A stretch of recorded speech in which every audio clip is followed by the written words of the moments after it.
Good morning, Council President Martinez. This is the item 20, which has to do with the Department of Transportation's request for to sort of pay out to the bench of consultants who we can go to whenever Bonin or whoever decides it's a good time.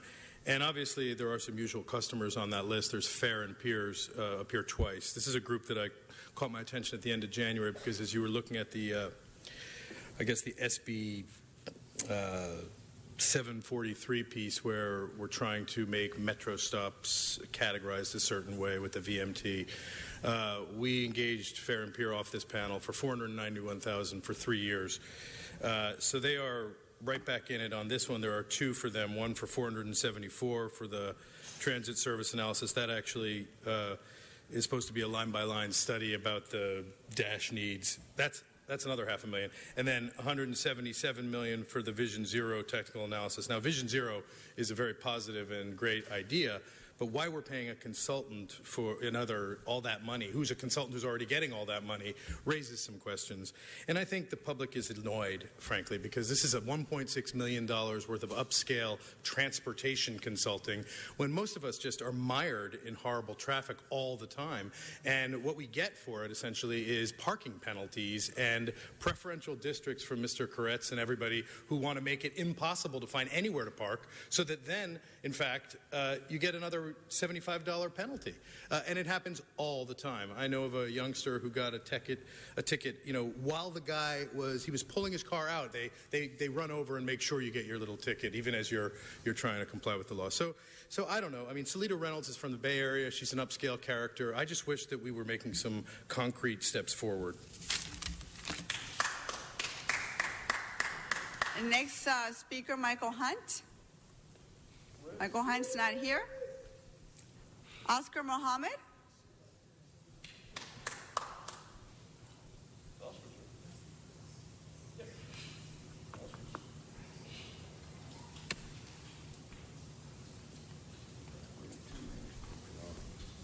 Mr. Mohammed, I'm going to remind you, this is item 20. Item 20. Item 20. We have to stick to the item. So my free speech has been violated? No, not violated, sir. This is item 20. I just need to make sure that you speak on the item. Okay? Thank you. Well, I would like to speak about the street people project evaluation. How do you grade people who don't do nothing? Like the Chief Charlie Beck let all them people hang on the street without the lottery law being passed. Mr. Mohammed, see, that's not on the agenda. That's not the topic. This is item 20. It says street people project evaluation. This is not what. No, this is on professional consulting services. This is what the item's about. It's Southern service. The truth is not in Southern. The truth is the truth. Chief Charlie Beck not enforcing the lottery law. We have lottery laws how long you can stay on the sidewalk. They're not being enforced by the police chief. We can talk about that during public comment, but general public comment, but not on this item. Thank you, sir. That concludes cards on item 20. Let's open the roll, close the roll, and tabulate the vote. 10 ayes. And Madam President, there's a request to send this item forthwith. Without objection. Let's also adjourn the special meeting and return to our regular meeting. And that takes council to general public comment. Mr. Hunt. Mr. Hunt's not in the audience. Eric Previn, followed by Sean and Patricia McAllister. Is Mr. Previn still here? Yeah. There you are.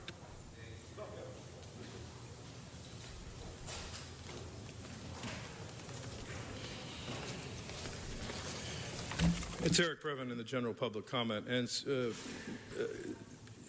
Councilmember Martinez, you can't shut down a speaker. He was, in fact, talking about People Street project evaluation, which he had checked to say, hey, can I talk about that?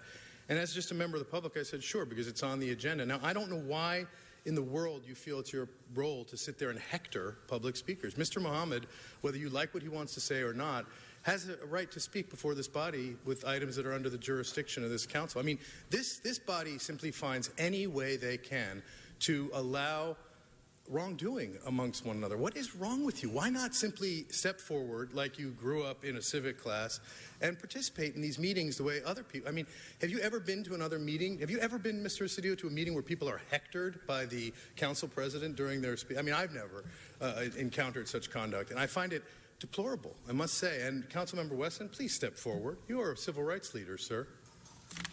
Thank you for that perspective, sir. Next speaker is Sean, followed by Patricia McAllister.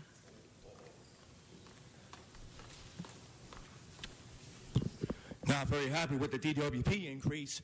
They'll do what the hell they want to do. But when it comes to people can't pay their DWP bills, they have to move out of Los Angeles. That ain't right. Universal Media Outlets owns KFWB. I might as well tell you that right now. KFWB has been around for 91 years Friday. I don't know what format's going to be now. It'll tell you about the history of KFWB if you tune in today. Next speaker is Patricia McAllister, followed by Mr. Walsh and Crystal Jones. As I think you know, I'm very concerned about people losing their homes. I want everybody to listen to this. There's a program called the Handy Worker Program, and it allows a maximum of $5,000 per home for minor home repairs and a maximum of $300 per home or rental unit. Okay, now, this is very important. This is in the city's budget. Little old ladies come in here, they can't pay and get those violations fixed. Well, under the city's revenues and expenditures budget for 2016-2017, $2,800,000 is sitting in this kitty. It's citywide. It's called the Handy Worker Rehabilitation Program, and they have two companies that have this contract, and one is Watts. It's called Watts Labor Community Action, and these companies are supposed to come out to your house and fix those violations up to $5,000. This is what they kicked me out of here about yesterday for telling you. Let's sue this city. Next speaker is John Walsh, followed by Crystal Jones and Maurice Harville. John Walsh, HollywoodHighlands.org. The vote went by so fast, I hope people saw what the vote... England voted, he's gone now, he's raising money to run for supervisor. But the only person who showed, of the 15 people up here and the mayor, his profile and courage was Mr. Councilman Gil Cedillo. He voted against the rate hike. I hope the media will talk to him.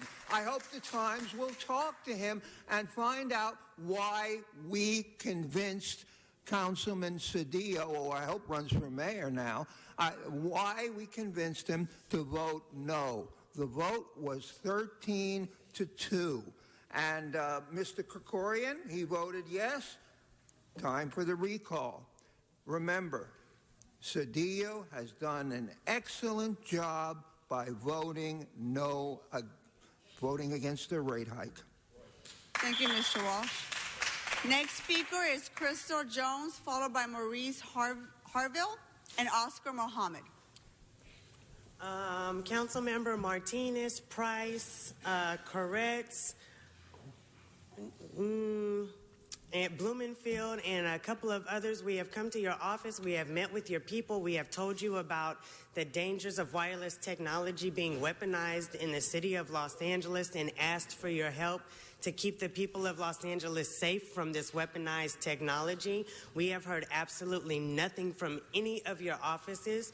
We've ran up on your Mayor, Era Garcetti, along with Mr. Price, while you were installing two-way transmitters and smart meters at the bus stop on 54th and another street.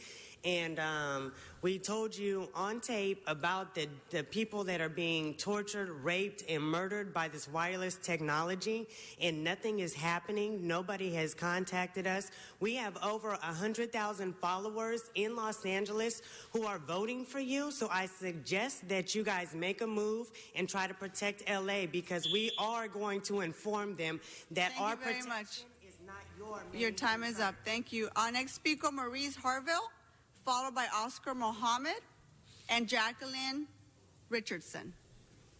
All right. Either you motherfuckers is retarded or you taking a pay cut. There are no laws on wireless weapons. Wireless technology equals wireless weapons. As a result, you got wireless radio home invasions. This consists of rape, torture, harassment, and this is priority number one with a weapon that you have no defense against. Radio weapons go through steel, water, and concrete and are used for communicating. And that's what's happening to victims all around the city of Los Angeles, and nobody's talking. This is getting pretty stupid, and it doesn't make any sense why nobody's talking. So this is priority number one.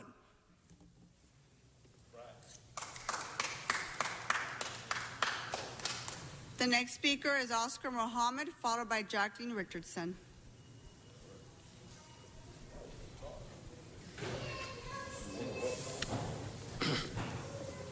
Yeah, my name is Oscar Mohammed. I like to speak for the. We need more affordable housing. We need more affordable housing. We should have fair distribution of the wealth to the needed. We should have checks on our government. Our government just get money without checks, do anything they want to do with it. But anyway, we should bridge political responsibility. But it was 3 young black men that would ask what type of professional craft you want to have when you grow up. One black man said, I want to be a professional basketball player because they make a lot of money. The other black man said, I want to be a professional baseball player because they make a lot of money. The third black man said, I want to be a preacher. He makes a lot of money because he is a professional liar. Thank you, Mr. Mohammed. I appreciate your understanding earlier. Jacqueline Richardson.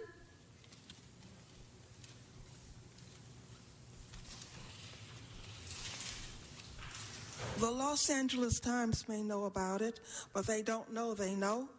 El Segundo Police Department, El Segundo, California, may know about it, but they do not know how to handle it, and they need technical advice. This covers the GPS system. It may not be happening now. The Avengers come early in the morning when people are asleep, and they shoot them. They shoot them in their sleep. The Russian people may know something about the Avengers. They may know why they kill people, why they're after them to kill them, and why they want to kill them. I don't know very much about it except a little.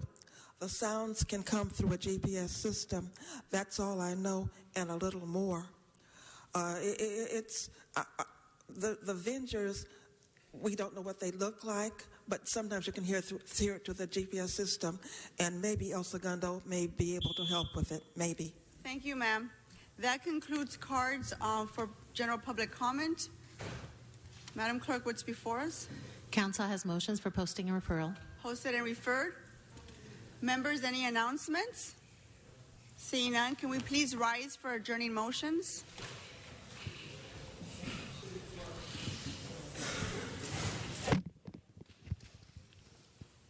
Adjourning motions, Mr. Cedillo.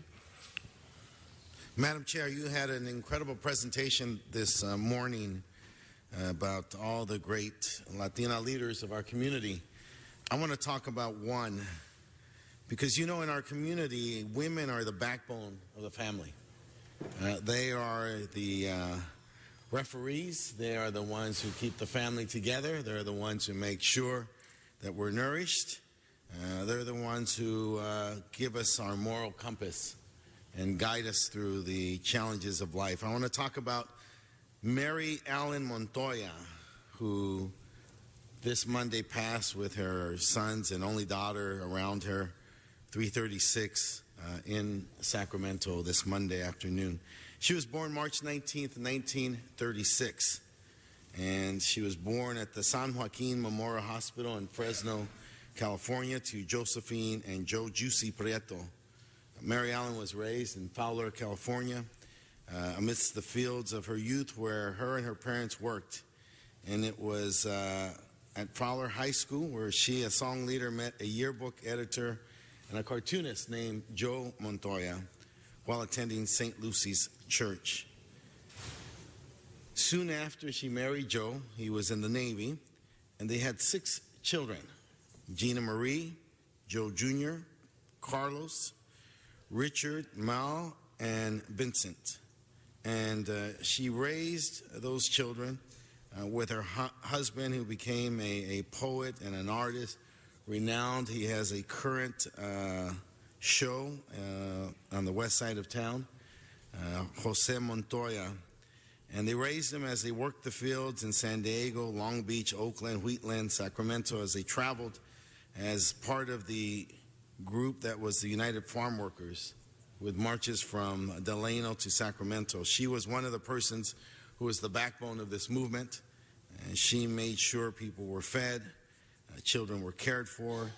As I said, she refereed many of the little tussles with all the children. And her children grew to be poets, playwrights, bankers, musicians, and artists. They are all renowned in their fields. And it was from her tireless and dedicated work as a bilingual educator in Sacramento Unified School District, where she worked for over 30 years, that she raised this family. One of her students was Kevin Johnson, who is the current mayor of Sacramento. This is just reflective of her contributions to the community. She enjoyed coming to Los Angeles to see her son Richard in his plays. Richard is, of course, a dear friend of mine, and one of the three persons with Herbert Seguenza and Rick Salinas, the group known as Culture Clash. And she would enjoy coming to see Richard in his plays and seeing her daughter Gina, who's a leader at the Mexican American Defense and Legal Education Fund. She is leaving behind her husband, her children, 15 grandchildren, and 13 great grandchildren, including Mount Montoya, who is a leader at City Terrace Elementary Kindergarten. She was an incredible, incredible woman to have been part of that social milieu, part of what's called the Chicano movement. She had all the leaders of the movement visit their home. She fed Cesar Chavez and his brother and Cesar's wife and the whole families, making sure that they were nourished and prepared for their strikes and their battles and their boycotts. She was an incredible woman, like all Latinas, the backbone of her family, of her community, and we and her family miss her already tremendously. Thank you.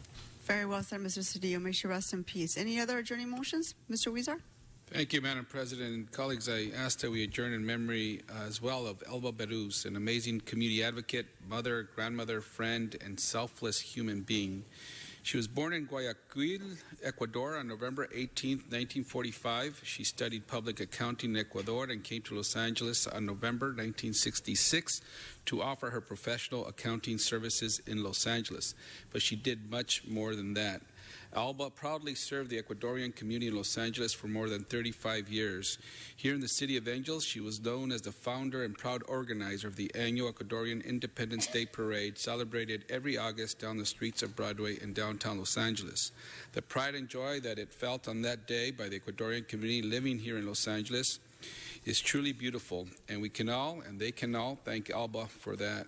Alba had a great love for her homeland, but also a great love for her adopted home here in the United States and the city of Los Angeles. It was through her efforts that on January 24th, Ecuadorian Dual Citizenship Day was celebrated annually here in Los Angeles. She hosted a wonderful event in the Tom Bradley Tower, where she loved showing her Ecuadorian friends the view of her beloved city and all that was possible for those living in it. After the tragic World Trade Center terrorist attacks in 2001, she worked with the Ecuadorian and U.S. government to help the family members of Ecuadorian victims living in Ecuador obtain humanitarian visas so they could bid farewell to their loved ones who resided in the United States and passed away. Also in 2001, Alba fulfilled one of her life dreams on November 28th when she visited the Vatican and met Pope St. John Paul II, where she took the opportunity to speak with him about the importance of supporting Latin American immigrants in the United States. Alba was the founder of many organizations that advocated for the well-being of Ecuadorians in the United States. Everywhere she went, Alba proudly carried her Ecuadorian flag, never forgetting where she came from. She made friends and allies with Latin Americans from other countries as she advocated for immigrant rights and recognition for all countries. She was a loving mother and a grandmother who was adored by her family. She also had many extended children, those who saw her as a second mother due to her nurturing ways. Even as Alba's health declined, her spirits remained high, and her giving, loving personality did not falter. She fought her illness as long as she could, wanting to assure that those she left behind were well taken care of. Elba Baruz was a gift to her family, to the Ecuadorian community, to the United States, and the city of Los Angeles. We were blessed to have her in our lives. She took care of her family and community for decades, and now it is her time to rest. My deepest condolences to her 4 children, Carlos, Eda, Jacqueline, Carla, her 10 grandchildren, relatives, and countless friends here in Los Angeles and throughout the Americas. She will be greatly missed. Rest in peace, Elba Baruz, a great woman, a great human being, and someone who did so much for the city and was very proud to be part of it. Thank you. Thank you, Mr. Weezer. Any other adjourning motions? Seeing none, our meeting is adjourned. Thank you.